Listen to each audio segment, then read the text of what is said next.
Yes, well, we have the remaining 2 hours then, and I think that the next step should be to bring out, to have these reports on the meeting that took place just before lunch. So, I suppose we'll put it in group 4, 5, 6, right? So, will group 4 please report?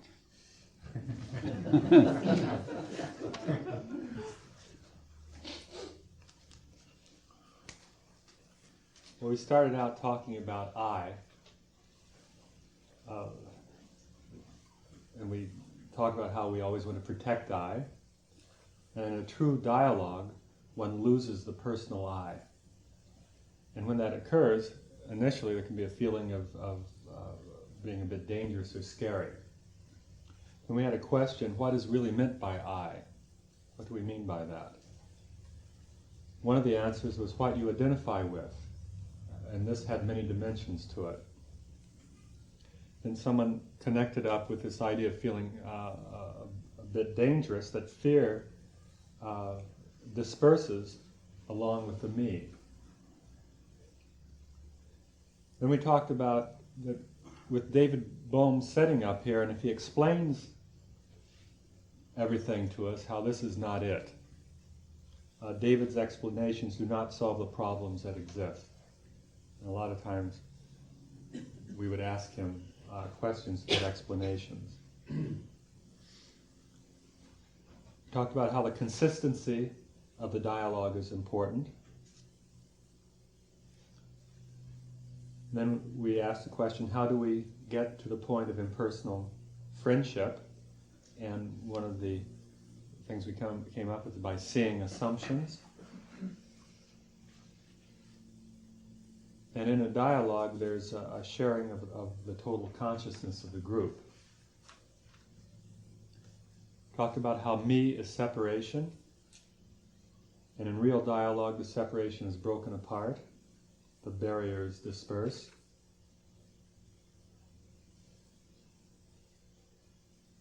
How the quality of real listening, not only to other people, but to ourselves. About this time in our discussion, we had an emotional explosion that seemed to occur. Then we talked about if you can see, everything's sort of, if you can see all the boundaries, then there is no conflict. We asked the question, what is insight?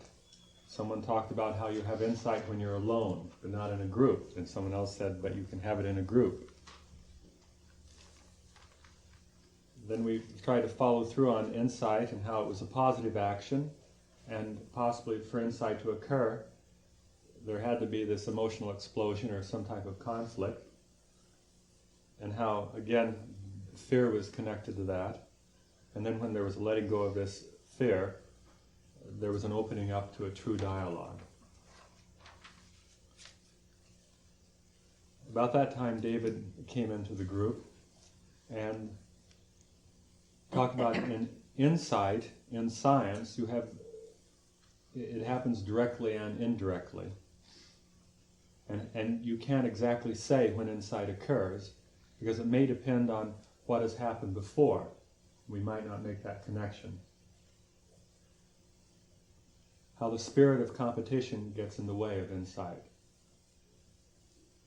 How dialogue is a kind of exploration. And how there's not much dialogue going on in the world at the present time. And that our past experiences are not necessarily a good guideline to go by. Talk about how true dialogue is not in time. It's not confined by rules of ordinary time.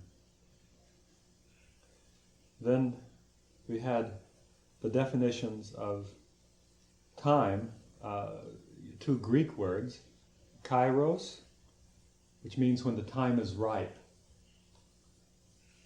and then chronos, which is chronological time.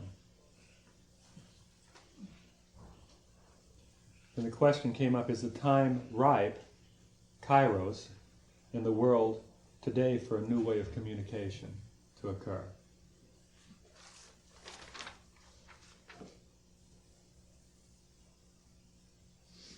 talked about, which I didn't get all this, but the individual, the social, cultural relationship, and the cosmic relationship, and how all that is related.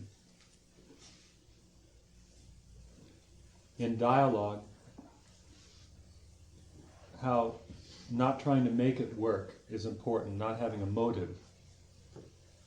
As in the outside world, we always have a motive when we try to accomplish something. And in a dialogue, you do not set a goal that ultimately dictates the outcome. And in a dialogue, there is no motive in trying to get something. Because trying to get something puts a tremendous value, connotation on it.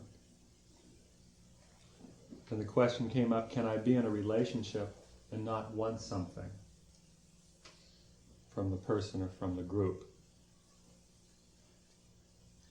And how, if we really look at the fact that in all of our relationships, we really want something. Does anyone want to add anything from Group 4? Booth?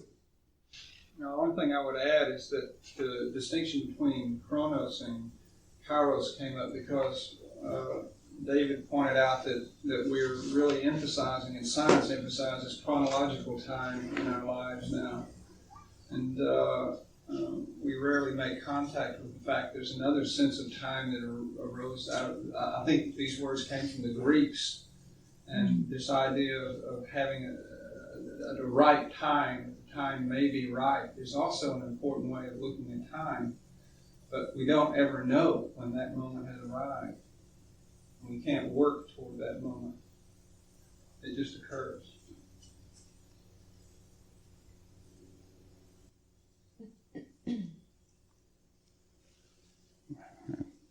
Any more comments? Maybe we ought to go through 5 and 6 then, before we start talking about it. In Group 5, we started off on one topic. Someone raised the question about the impersonal and the personal, and they were questioning whether that really could be separated. And then we spoke a bit about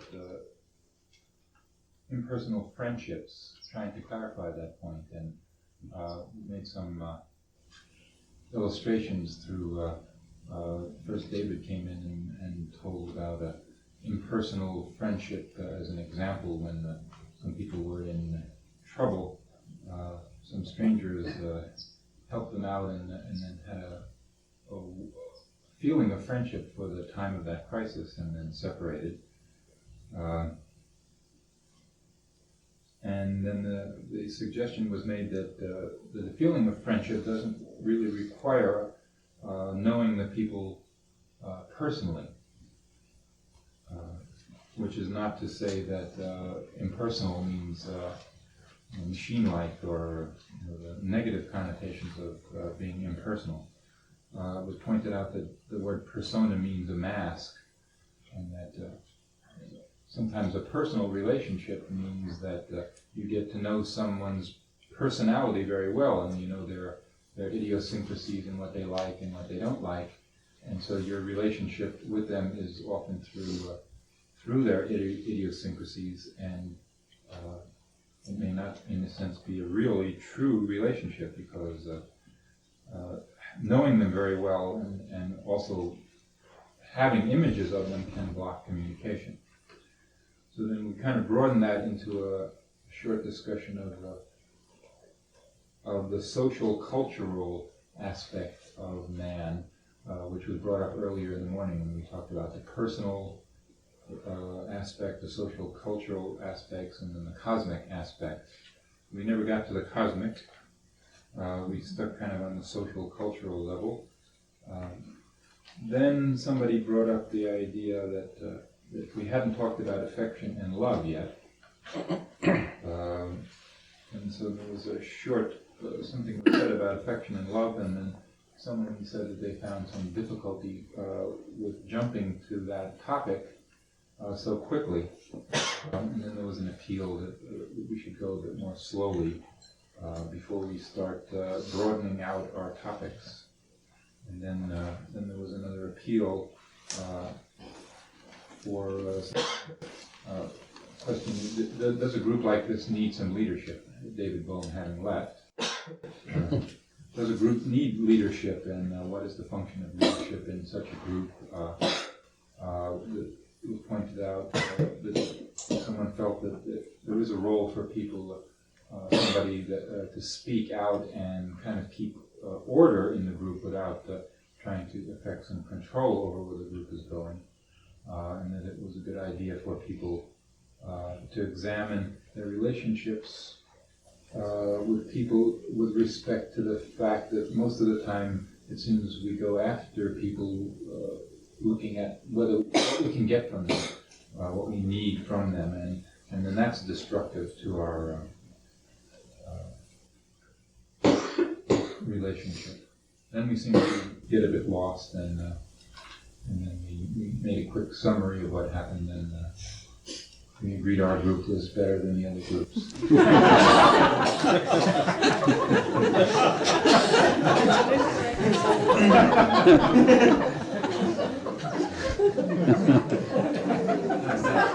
That's a little joke. Better be. Very good.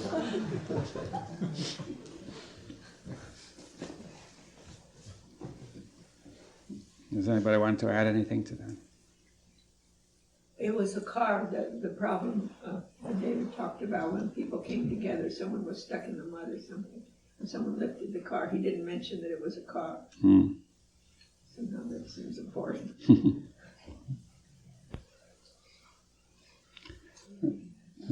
Perhaps I should then go on to number 6.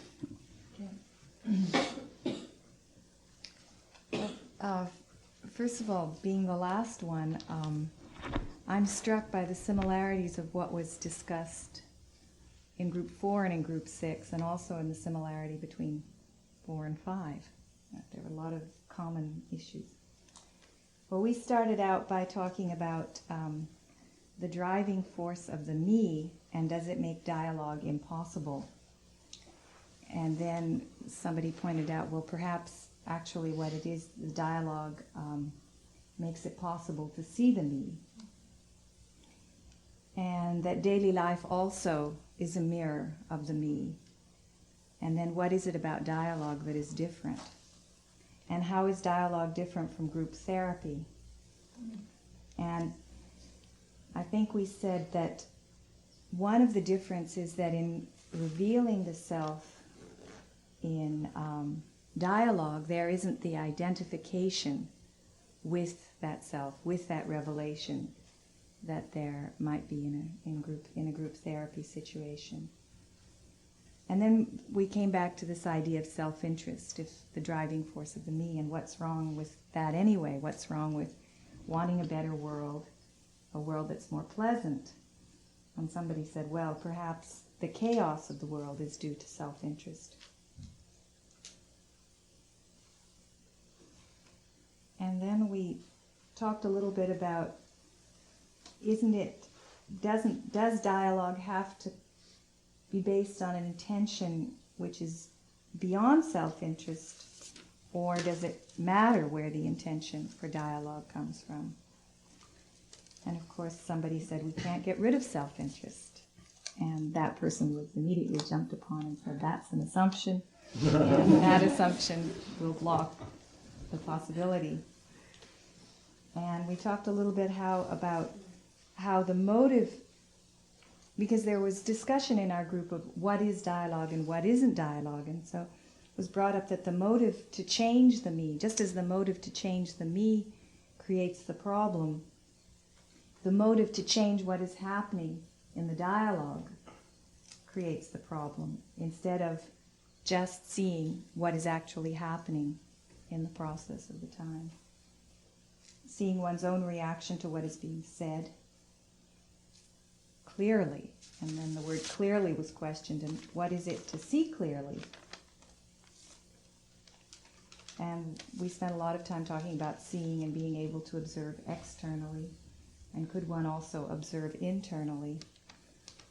And then one member remarked how he was cut off several times. When he wished to speak, he was drowned out by some louder people, and this happened twice. And so he remarked how after that happened, he was unable to follow the thread of the conversation anymore, and how he lost connection with what was going on because he was so caught up in his own reaction. And someone else commented that they couldn't really follow a thread in everything that had been being said, and but that it was discussion that was concerned with content, perhaps in that sense of a thread being followed and keeping to a subject.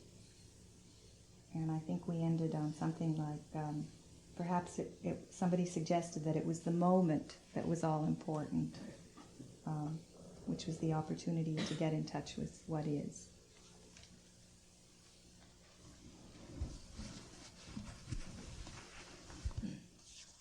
Right. Well, maybe the best thing would be not to discuss or have a dialogue about it. All this. I mean, just to start talking. I mean, I suggest that see if we can experiment that you're not talking through me, but directly with whoever you're talking. Directly across, right? We feel, at least I feel, that a lot more came out of the second day of the smaller group than the first. A lot more. I got a lot more out of it and felt more with the group and had a better continuity with understanding. I felt that initially when we first came here, we deferred David, and this gave a certain decency in our behavior.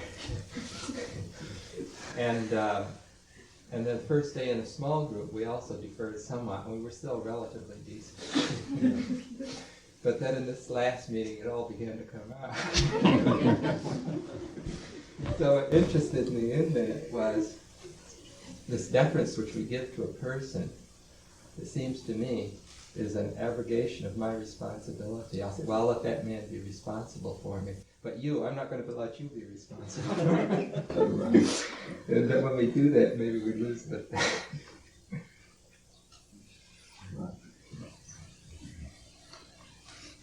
One thing that I observed in our group was, I guess because I was the note taker, how speedy it all was. It seemed like there was this real need to sort of get things out, and everybody was rushing to say things, or a lot of people were.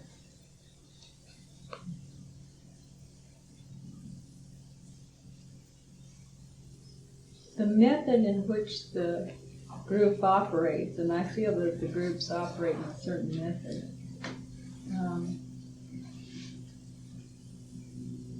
it's still not apparent to people that there is someone outside their skin. They're trying to express what their thoughts are. And in doing that, they almost nullify the person that's outside there and contradict each other, or trying to explain themselves. They have difficulty in it. We have difficulty in explaining ourselves and what we mean. The other person doesn't understand us, and pretty soon they're trying to explain what... I'm not talking about the group I'm in. I'm just talking about groups as a whole. It seems the difficulty is that actually the quiet person is quiet for 7 years, literally. While the person that talks, the people that talk. And the quiet person, even though they maintain that group for 7 years, they don't seem to have the ability to open up. Because, I think, they don't get a chance, because it takes almost a war to get in between other people's words. If two people are talking, someone that's quiet never knows when the opening comes for them to speak. And they do lose contact with the substance because they're upset, and the upset loses contact with the word. So really, in a group, somehow the quiet person has to be accounted for and give them a chance to speak, which I'm the talkative one, and I have to be very aware of that. May I ask you about this quiet person that is quiet for 7 years? Can you Probably explain that? Esoteric number. They're arguing inside themselves. That's how quiet they are. No, but I mean, did you attribute any importance to 7 years? Must it be 7 years when you're a quiet person? No. No, I found it interesting that they didn't feel nullified enough to drop out. They must have received something very good from it, although they were just ordinary people that didn't play to the idea they were gurus or enlightened or anything else. But I mean, in the structure of the group, somehow the quiet person does have to be taken into account.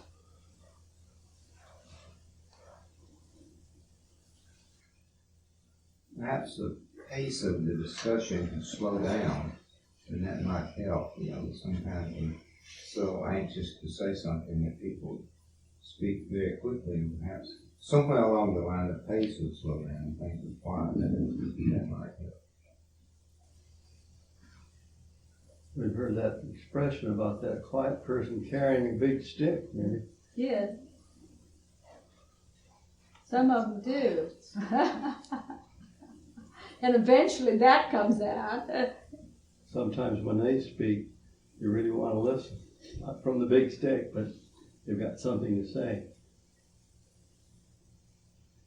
I guess I haven't let go of my disappointment in this group because we haven't been discussing order and creativity, which is why I came. Oh. And Yes, well, I think when we began to plan this, when we began to think that this order question might be a little too difficult to discuss in this group, and we went into the question of meaning, we were hoping to get to creativity through that. And but it has turned, you see, each group works on differently, and it has developed in this way. You see that it's not wise in general to try to plan the thing in too much detail. I don't know, but say perhaps other people should say how they feel about it too. I agree with that. Yeah, what was that? Yeah. I agree. I wasn't necessarily interested in creativity and order per se, but I was interested in hearing about the development of the recent development of your ideas, which you started going to Friday night, and that we would be participating in discussing those and seeing what they meant, and that there would be something to talk about besides dialogue. Mm-hmm. And I'm sick to death of hearing about the difference between a dialogue and a discussion, and I don't think, I mean, it seems like it's turning into some sort of encounter group where everyone is bringing out their various little things and then nothing ever happens. It's not taken anywhere, and it's not used for investigation in some sort of focused way.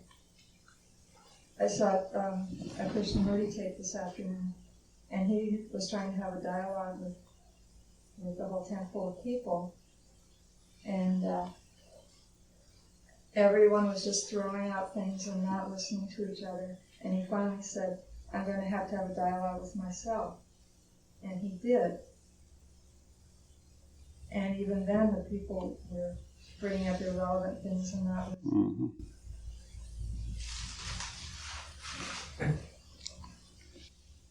Mm-hmm. Anybody else want to say anything? This seems like a good moment to react.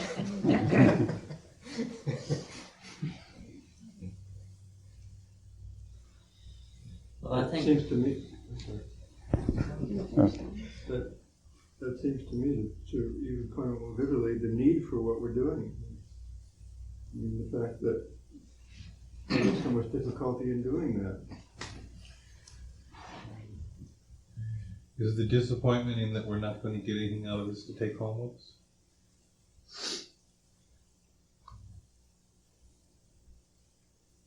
Or then we come with certain expectations and then it's not fulfilled, so then we feel negative because of that. I feel that through dialogue, you get order and creativity. That unless you have a dialogue and know what a dialogue is, you're not going to get order and you're not going to get creativity. So maybe this is the first step in order and creativity.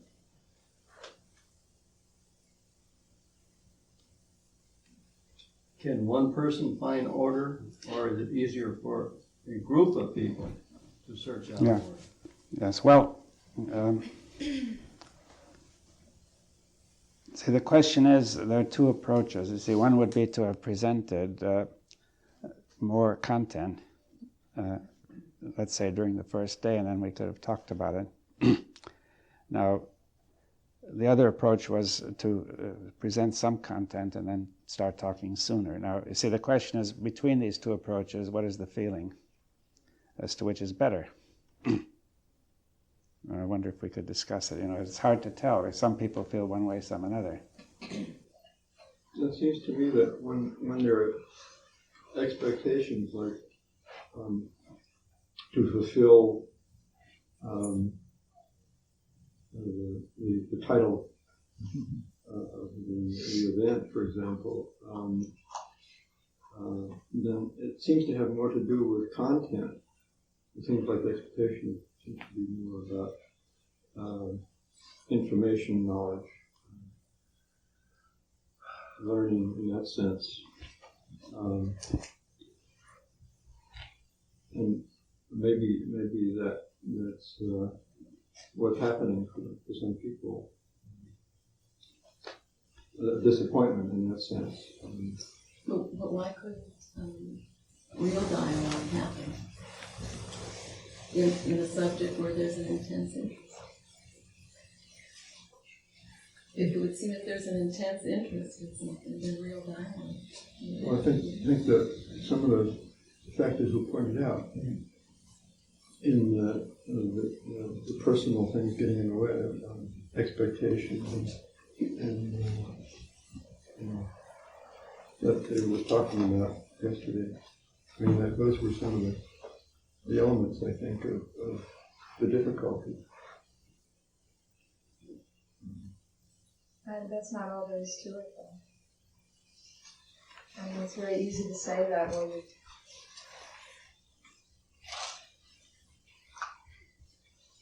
And we have been talking about a common, maybe at the first group discussion, we were talking about the common thread, maybe a common thread is the dialogue that happens. People speak up. Yeah, speak up. Everybody speak up. I'm hard of hearing.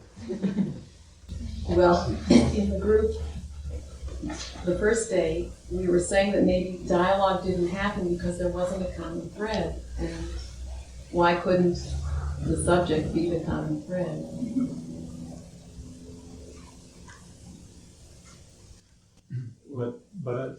But I just wonder if they're not too accustomed at depending on a certain idea. Because I feel, although we may be talking about dialogue, what we're really talking and trying to deal with is our everyday life, isn't it? I mean, unless that is so, what's the point of it then? Then we are just talking about ideas. That's what I was wondering. For me, it wasn't carrying over. Yeah, in some ways it was, because I was observing my reactions and doing all that you do inside when you're doing anything. But I didn't, especially after going into the third day of this, I really didn't see the value of continuing to talk about whether there can ever be a dialogue. It seemed like, well, if you stop talking about it, maybe it could happen. Oh, you about anything, about something that's of interest to us. You mean instead of talking about a dialogue, just have one? Right. About something of common interest, whatever it is, whether it's the advertised topic or just something that we really care about. Well, but in a sense, if everyone was talking about dialogue, doesn't that imply a certain interest in dialogue? That interest may not have been shared, but there would seem to have been a common interest there. Well, I guess there was, but I didn't happen to be one of those people. I'm wondering whether there has to be an opposition in all this, because isn't it two sides of the same thing? That in some ways, in order to realize that the value of dialogue, you perhaps need to go through the whole thing of having difficulty in having a dialogue, and then maybe also there's a place for having a more structured kind of dialogue and seeing how that works. I don't see that. I myself don't see how these things are mutually exclusive, or why one would be better. I think you said better. Why one should be better than the other? Surely they just each have their own place. And it seems somehow, I think this thing about expectation seems to be very important in here, because we sort of tend to have, generally in life, some idea of what's going to happen or where it's going to go. And that seems to provide sort of enormous problems when it doesn't go how we want it to. And that seems to, that seems to be one of the greatest difficulties. Well, let's ask the question now. There's a whole bunch of people, we've spent X amount of time alleging to learn how to communicate in a group, and now people are saying they want to communicate about something. So if you want to communicate about something, you either have someone pick a topic, which some people said they thought someone had picked a topic, that's why they came here. I don't know what you'd call that. And if a topic doesn't arise in a group spontaneously, then what do? Impose one on the group? Or do we have a vote on what topic? I think that the thing was being said here is that in this process of sitting in this room and nothing happening, that there may arise a new kind of mentality. And that mentality may or may not be interested in a subject. But the new mentality which we have in this society no awareness of is the thing that may be happening. And that is the thing that I think needs to happen in order for anything good to happen. Good meaning some new change in the world. The old way is let's have a vote, or the leader says, and we are milling about, there's no question about it, but we're milling about in a purposeful way, if you can mill about purposefully, you know what I mean, with interest. But I've heard you say several times, Dr. Bohm, that mentioning primitive, that the primitive just do this thing.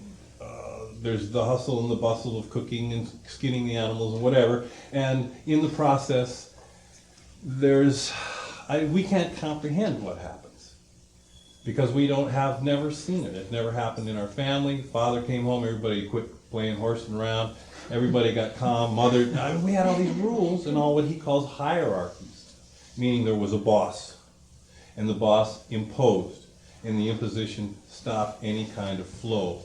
And now we have to rediscover that. I think we all have to look at the boundaries. Sorry, I can't hear it. Out the window.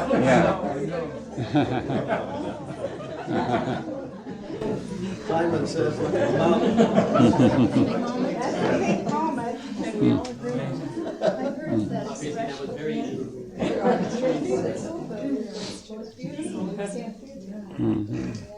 I think nature has provided creativity. And order. To say again what you just said, that in the teacher-student relationship, and particularly in the arts, the student would like a teacher to teach them how to paint, say, photographs, and that sort. And there's really, aside from technique, there's nothing that can be taught. And so that puts the student in a state of anxiety. They would like the instructor to say, that's it, that's the way to go. But of course, the only way that a person can go is the way that comes out of what they are. And so that's a very anxiety-provoking situation. But if that can be maintained and the person stays with it, at some point something may happen, and then they know, oh, that's it. In the same way, in this group, we're muddling. Because the content of thought normally has an object. It goes here, it goes there. And that's the way of the world and the way we normally operate. But in this situation, we're being asked to go where we don't know where to go or how to go. And it's very frustrating, and there's nothing in it for us. Maybe we're being asked where not to go and how not to go. Not even to go. Well, See, not where to go and to find out, but maybe we're not being asked to do anything. how do we know there's nothing in it for us? Nothing in it for us in the sense that in our content, you know, well, I'm going to get this, or I'm going to do this. In that sense, there's nothing for it. Well, In another sense, there may be everything. Isn't that partly what a dialogue is? With what? Well, not getting anything. Right, okay, right. That's just what it was said. I mean, not getting anything tangible. You may get a lot. Right. Just What I think enjoy of dialogue. as a very rich dialogue is when I come and I have my position, and then, you know, or my assumptions, and I share those with you, and you have yours, and there's an original position that each of us have, and then a third thing seems to happen, which is between those two, the tension of those two creates an opportunity for a third thing to come about that's more than either one of us had in the first place. But we couldn't have done that without the difference. You know, so I don't see that we have to worry about the fact that we're different. We're all different, and there's all kinds of things around us that are different, but it's how do we bring those together? It seems to me that there's a real possibility for creation from that difference. No, yes, that wouldn't exclude David either sharing some of his ideas on order and creation. Yes, well, all that can be done. Yes, you see, I think that we have a typical situation where some of the people feel happy about what was going on and a certain number don't, right? And that's true in every group. Had I done it the other way around, it would have been the same, right? And I think there was some statement that the difference of capitalism and socialism would say under capitalism, man oppresses man, but under socialism, it's the other way around.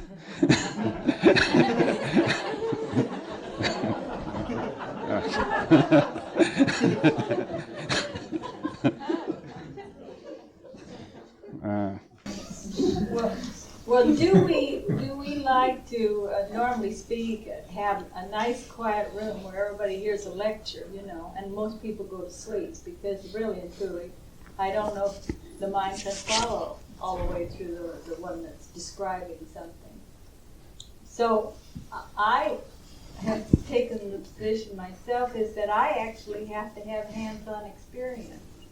You know, when they teach somebody the eye operation now and they send all the planes over to China to do it, they try to give them a hand-on experience. I feel that a lecturing to me doesn't give me the hand-on experience of communication, really. I'm just listening to theory that maybe I can't implement. And my mind gets lost in trying to figure out, can I implement it or can't I? So that's why I liked what happened here myself. Could I ask if anyone suggested that they wanted to hear a lecture? Do you think that that's what the alternative was? Well, they wanted, I didn't know that that's what they thought, but I mean, I think that people are comfortable usually in a quiet place where no one's arguing and they hear somebody, you know, make a discussion. Well, I mean, most people go to school and listen to the lecture in the classroom and the children go to sleep. I just mean a hand-on experience of math in itself, or you know, as we use the word bicycle, all the words in the world aren't going to teach us to ride the bicycle till we get on the bicycle and ride it. I would really concur with that very strongly. That I also came into this interested in the notions of order and creativity. A little louder, please. I came into this session very interested in discussing order and creativity and meaning, but I think that without something tangible, something that is hands-on, or, for lack of a better term, something concrete maybe, it's very easy to slip into comfortable abstractions about these things.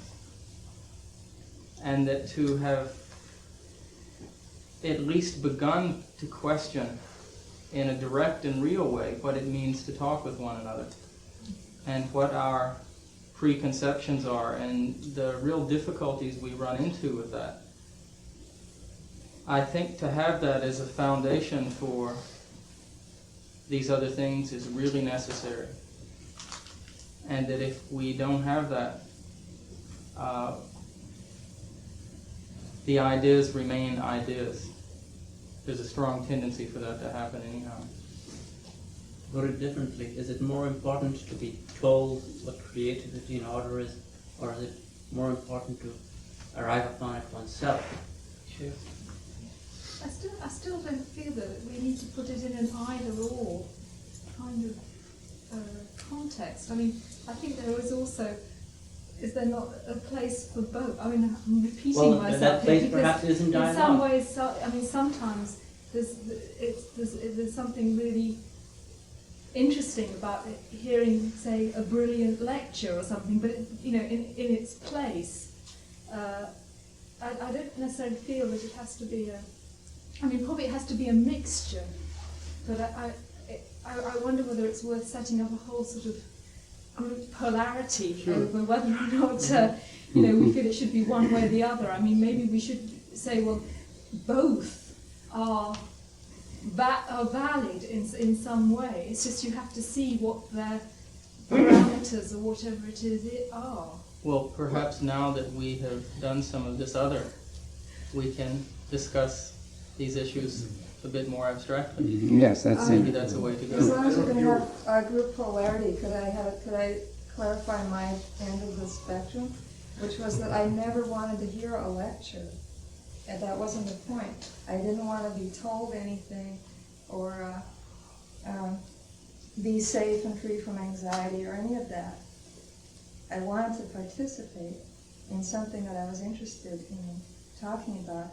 And it seems to me in the course of doing that, all of this that we're saying is of value in talking to each other would be there if it was done properly, without the lecturer and the student.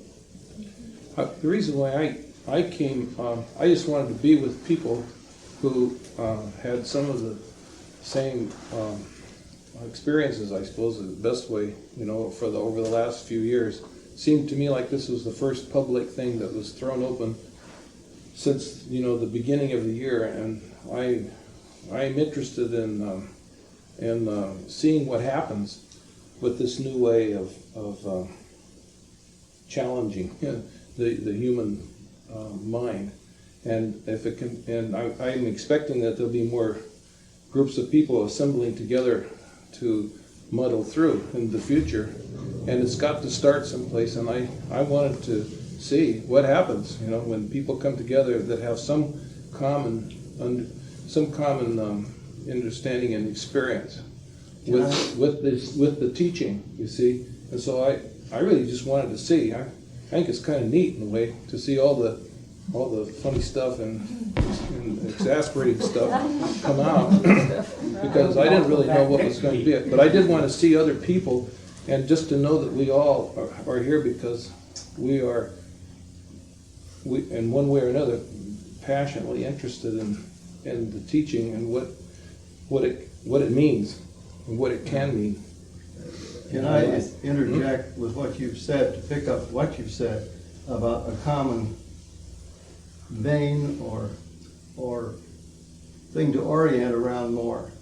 And in my presence here with our own family and with at least two other families or people here, the center of problems are with mother. we've all had a mother. And from what I've seen and experienced, a great bit of the problems of our whole society are with mother and with this power that is in your mother, good or bad, and that we are still struggling with to evolve and mature as pure adult individuals. And I don't think we've all arrived at that point yet. Can we go into mother? Well, could I make another suggestion? See, in the interest of the equality of sexes, that we would have to put father in there too.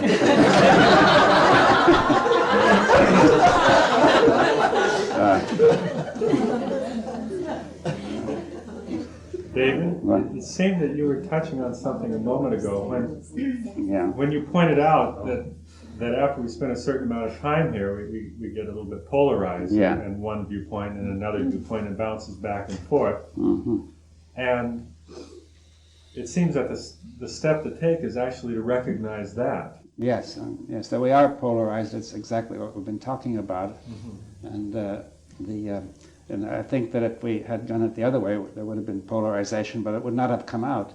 A lot of people would have felt dissatisfied at the way it was going, saying, we're just hearing about order and creativity. You see, in other words, I would have had to sort of talk, say, for a day or so, or more, you see, just to bring it out. And see, one of the things we were worried about when we got together finally to decide what to do was that some of the things I would have said about order might have been a little bit too technical. Whole group, and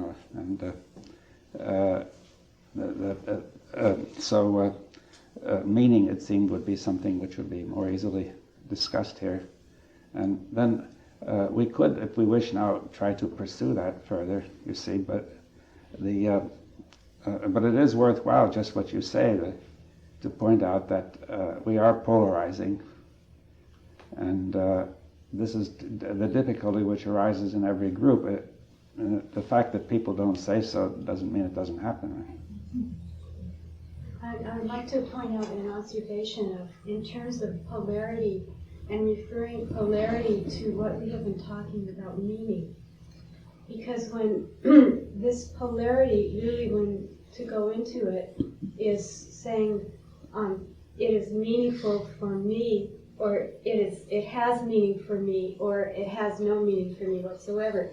So meaning then is in reference to a thought process which is already there and assuming something about the experience and what one wants from the experience, the meaning one wants to derive from the experience or doesn't want to derive from the experience. But when the meaning of the experience has nothing to do with me, there's no personal involvement, which is really the root of polarity, then the meaning is simply the experience. And so there's no polarity at all to, when one does see that, there's no polarity at all to taking it and say this is a good experience or bad experience, this is my meaningful, or this has value or strength for me, or it doesn't have value or strength for me, but simply the value and the strength of it is, the value is the strength of what it is. Well, you see, I think I should, that there's another way of looking at it, that this polarization is an example of the problem of humanity. You see that this is a rather simple question, and we still polarize, right?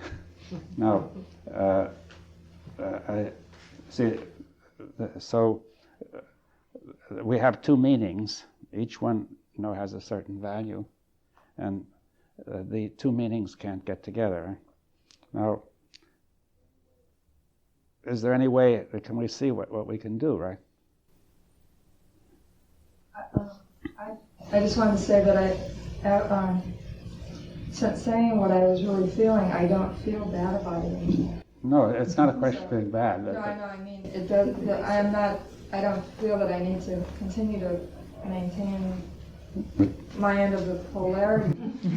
But suppose we now try, each one of us tries to, I want to make a suggestion, to look at these two meanings together. In other words, say not to stick to one's own meaning, but nor to the other one, but just simply, let's consider them together, right? You know, well, look, one meaning is, you know, we should have the sort of discussion of dialogue that we've been having. Now, how do you look at meaning?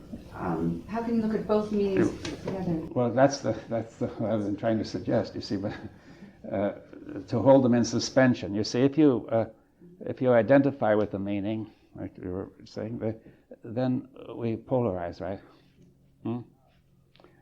So now, if you suspend it, saying I may prefer this meaning or that one, but I can see the value of both meanings, right? There's some value in each position. You see what I... So, therefore, now we can see what is the value in each position, right? I don't know how to put this, but somehow that seems awfully facile. Right. Well, let's say this is fairly simple, but let's say in life I feel pretty strongly about something. What does facile mean? It was easy to say, I'm going to look at both and suspend it. The idea is a wonderful idea, but how do we actually do that? Well, let's begin. You see, do it. You see, you have a tremendous identification, maybe with one. Maybe in this case not so strong, but an identification with one idea or the other, and therefore you can't really listen to the other. Okay. But also have indifference. What? Then there's also indifference to both. Yeah, indifference. Yes. Can you make an analogy with the quantum mechanics there, where wave particles are? Well, perhaps would be better. That's too difficult. It'll be too difficult to bring it in. Yeah. Let's say I have an intention, or this is a strong meaning for me, and my body, is in that direction. I can't just say, don't be interested in that. I don't. It's a very subtle thing. I can't just. I know the ideas that you're saying. That's very obvious to me. I'm trying to say, in actuality, see, here I am, again, I'm presenting a point, and I want to be heard, or I want you to understand me. And I'm excited about this point, so I can't very easily I'm not talking about repression, I can't just put it aside simply. No, don't put it aside, but take your own idea, can you suspend it, you see? Yes, okay. Can we suspend it? Yeah, I mean, just look at it. In other words, we've already begun because you've said you're looking at the tensions in your body, right? Yes. Which is part of the suspension. You see, if you were just shouting back and forth about your idea with another person, you wouldn't be aware of those tensions. That's right. So you have begun it anyway. You said you couldn't do it, but you were actually doing it. Okay, so you're suggesting that we actually physically sense the experience in the body. Yeah. Okay. And then you can ask yourself, why should my body be so tense about this idea, right? Can I give an opportunity to demonstrate this? Go ahead. Not demonstrate it, but this gentleman talked about the teachings, and he seemed to imply that we were all here with some sort of teachings which was guiding us. And I do not at all hold to that, and I don't know which teachings. It just seemed to me that this foundation and everything is some commonality that we all identified with. That's why we came here. Okay. So now at this end of the pole, we have someone who does not identify with that and thinks it's rather awful to identify with that. It seems like we keep slipping back. Yeah, we're not holding to it. We're not holding it. All that I'm doing is allowing us to have an opportunity to examine what we're talking about, because I'm sure, or there's a possibility that this gentleman now, rather than as an idea, as I am, is somewhat polarized with this, because I am identified with teachings. But do you feel yourself any tension inside of you? Yes. Well, then you are also polarized, you see. I assume that. Yeah, and do you feel any tension? Or are you indifferent? I guess I just felt like it seemed obvious to me. It seemed like a fact that we all have heard of Krishnamurti. That's why we're here. There may be it's a supposition. There may be one or two people here that don't know why they're here.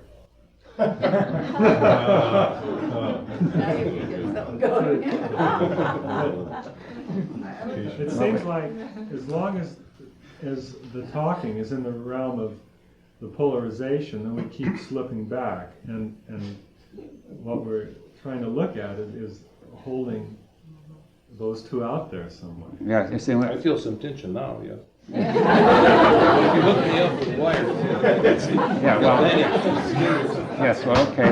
We have two issues here which we sort of mixed up, right? Your issue and his issue. Right? But this is a good example of what happens in polarity.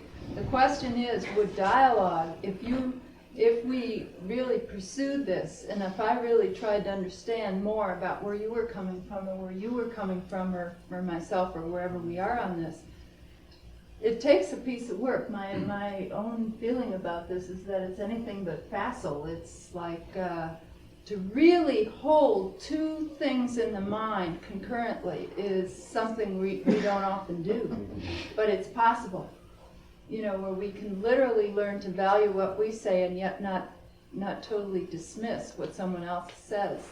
But that condition in the mind really creates an opportunity for something else to come in. But it can't as long as we're just hooked on our own thing. But I don't see it as easy to do. Doesn't that only happen when you're questioning your own? Oh, it sounds easy. It isn't. But that instant of questioning your own position and listening to the other person, that instant of where you have doubt that you're right is the point where you're holding two things truly in your mind. Or where you really understand where the other person is coming from. Like, I'm sure if I asked you a little bit more, like about,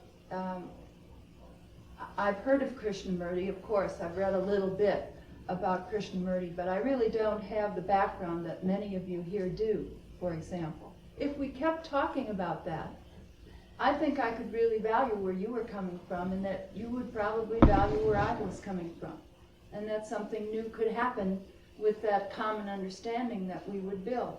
But could we get away from the content of, I mean, there could be many different polarized opinions in the room, but could we go back to what Dr. Bohm was starting to do, which was to look at the process of it? Yeah, well, you see, we've been slipping around. See, one of the points is that the subject has been slipping around from one thing to another, and that's one of the ways of escaping the conflict, right? See, the mind slips off the point all the time. And is this the process of concealment? yes, it's concealment. That's part of it, right? One way of concealing the thing is just to jump to something else, right? You forget what you've been doing. Huh?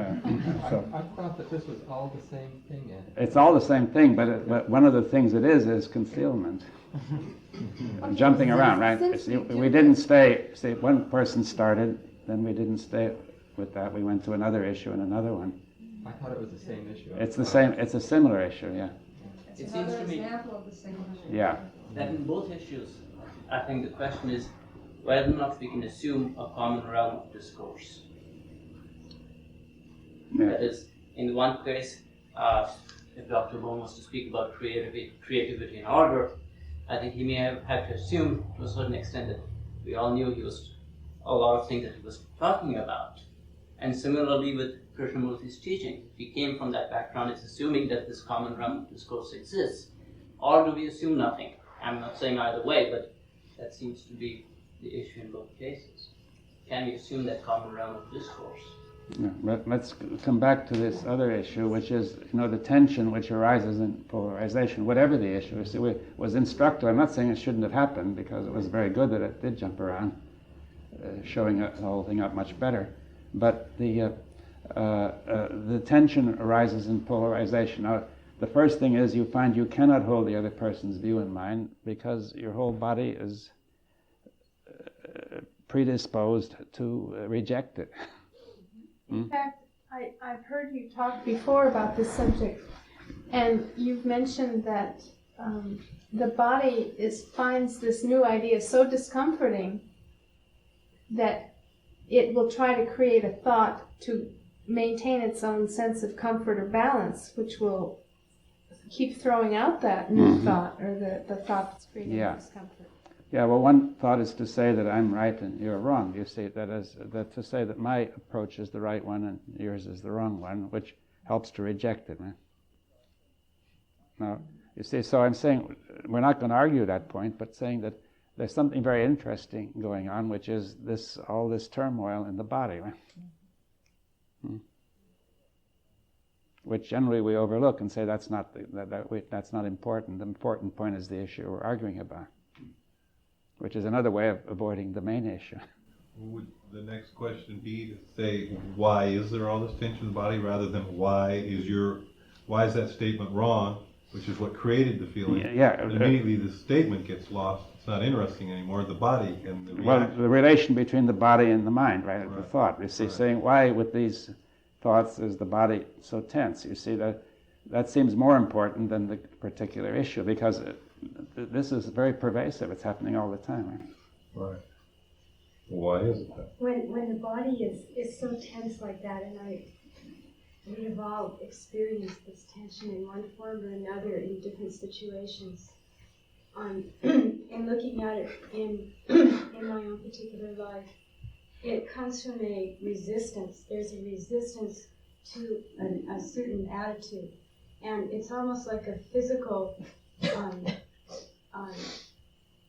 protection. A certain, like a closed fist is like a resistance to something, and so in resisting it, there seems to be a force. It's a force which is in opposition to it, and what is actually happening is that that force is seeking to maintain the security by going against this opposition. If my force is more than your force, so to speak, then I will survive. And I think that is the root of that tension, that nervousness and fear that is involved in it. Yes, and so I think we connected up with what I said about necessity. You see, if there's absolute necessity, the meaning is never yield. That'd be absolutely rigid, right? You see, I said that in a theoretical sense a number of times, but you see, it was important to have it come out as a fact, right? That that was the sense. There's a sense of absolute necessity of holding to one's own position. You see, which comes out in the body as a very rigid, unyielding attitude of the body, right? Which is part of the meaning of the absolute necessity. When two people have disagreement, one of the two may see this polarity as well as where the origin come from and all that. The other person does not see. So what would happen then? Well, that's what we're doing now, saying we are facing that situation, and the question is why. We're going to ask why can't the other person see? We really want to make the important point is for everybody to see, right? Now, is it? It is this point, because you see, if we don't see this point, we will never be able to talk about anything or do anything together. The whole civilization will have no meaning. And whatever you talk about, you're going to get it. You can talk about anything, and you're going to get into this problem. Now, so this is a very key point. If we can deal with this, then maybe we can go much deeper. Taking an example from day-to-day life and for our enjoyment as well. Now, husband and wife may have disagreements. I can't hear Husband and wife Yeah. may have disagreements. Then one of them, usually husband, would see both polarity. Am I right to say so? Well, maybe it's the other way around. Or the other way around. The second person does not see. She sees only her point of view. Or the other way around. So in this case, the conflict goes on rather than conflict begins to cease. Well, you see, I think we were really exploring how to deal with this, how to bring it to an end, right? Rather than speculate, let's try to use examples that's going on right here, because Yeah. it would be, how would we know what would happen if one yielded and one didn't? It's hard to imagine. It probably depends on so many different factors. Perhaps just sticking. Yeah, well, you see, we have this unyielding necessity, which is expressed in the body, right, and in the mind, and as resistance, as denial of the other position. And now, can you just stay with that, you see, and saying, here it is, right? To be aware of it. I've been involved in discussions all my life, but very rarely in dialogue. It seems to me, as I thought about it during these meetings, the big difference is that there's an element of quietness and space.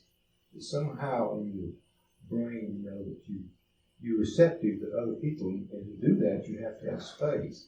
And if you're filled with your own thoughts and things, then you don't have the space to hear the other. You allow it into your mind, but you don't necessarily accept it or reject it, but you allow it in. It's something like, if you've ever watched one of these, I don't know, this is a good example. If you watch one of these big computers work, you see one tape go flying and some information shooting into the central processing unit, and then you'll see another tape.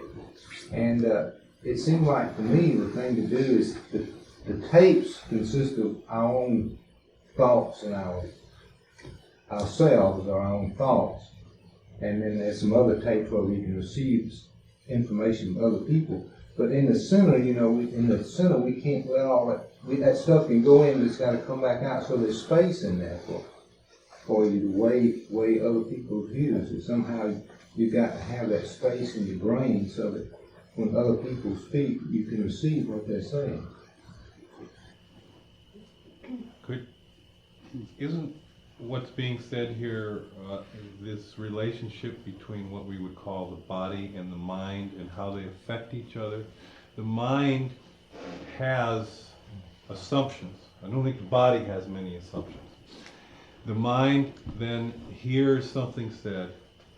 The assumption somehow affects the body to have chemical and neurological reactions, which the mind then identifies as emotion, as value, as substance. And what we need, I think, is being said that needs to be questioned is, what is the value and substance of these feelings that are created through these words and ideas? Well, isn't this the process of dialogue, which was pointed out in the beginning, that in a dialogue you have an opportunity to find out what are your assumptions. Well, now we want to find out how these assumptions affect us. How are they working? How they actually physically, this is something that I never hear brought up or have heard brought up really, maybe, but if I'm not upset unless I feel upset. And some of the darndest things upset me and some of the weirdest things don't upset me. And they keep changing. Now, if I don't have this feeling in my body that something is upsetting or pleasurable, my brain doesn't feel like that's happening.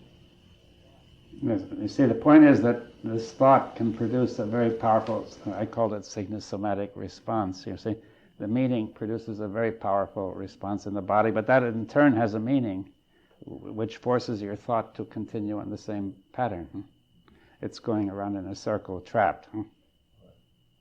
And it's very hard to give that up. Now, so the next question, it seems to me, is why should that be there? You see, it's really not, it's really crazy, if you want to put it that way. That everybody does it, but it's crazy. It's absolutely taken for granted. Yeah. The way I tell how I'm getting along in the world is by how I feel. If I have a sleepless night about a problem, my body stayed awake, and all kinds of things happened because of something that was going on in my brain, and that proves it's real. Yeah, you see, something has happened there. You see, sometimes a feeling in the body may represent something real. You see, the most elementary case would be a toothache or something, or else a deep feeling of some kind, you see, and perhaps a subtle emotion. But there are other feelings which just arise from thought. But we do not see the connection. Now, you see, if a feeling arises from thought, and the connection is concealed, then therefore the next assumption is that feeling has arisen from the body, from something deep in me, which has tremendous meaning. Right? We can't have trouble. We are incapable of differentiating. We don't see the connection. You see, let's try to put it like this, that our meanings, if I have meanings about the chair, I can clearly see by the senses that the meanings are going on in me and the chair is going on somewhere else, right? All right.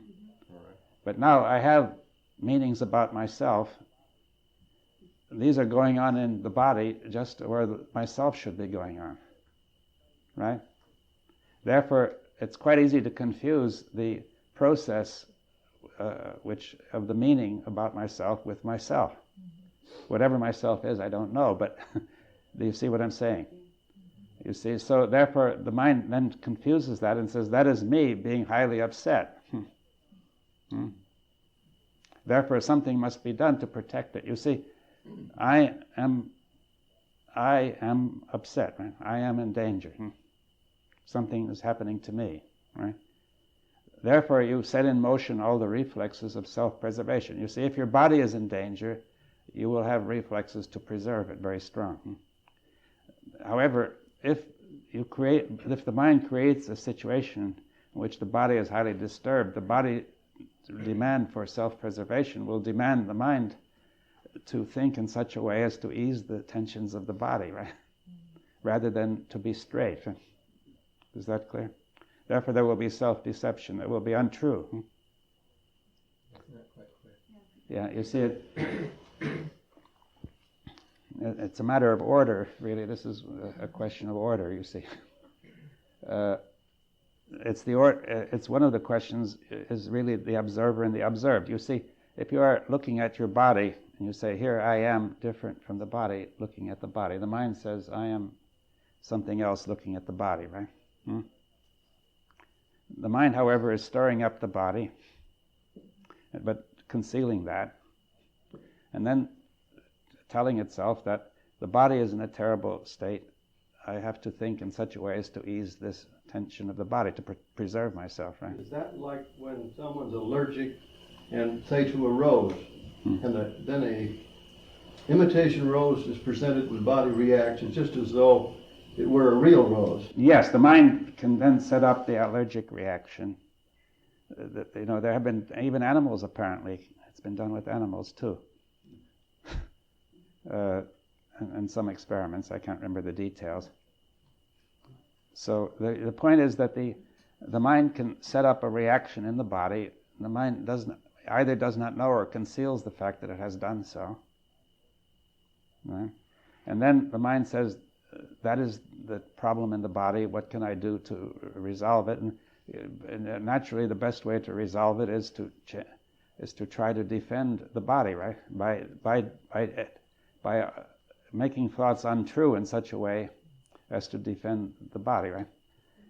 Do you see? To accept untrue thought, right?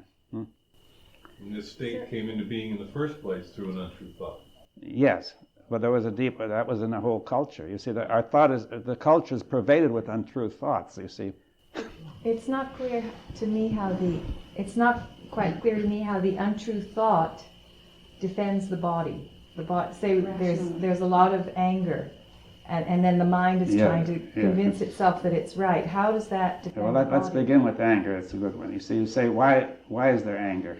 Well, for example, you have pushed me around, you have tread on my toes, you have attacked some idea that is very dear to me, or whatever, right?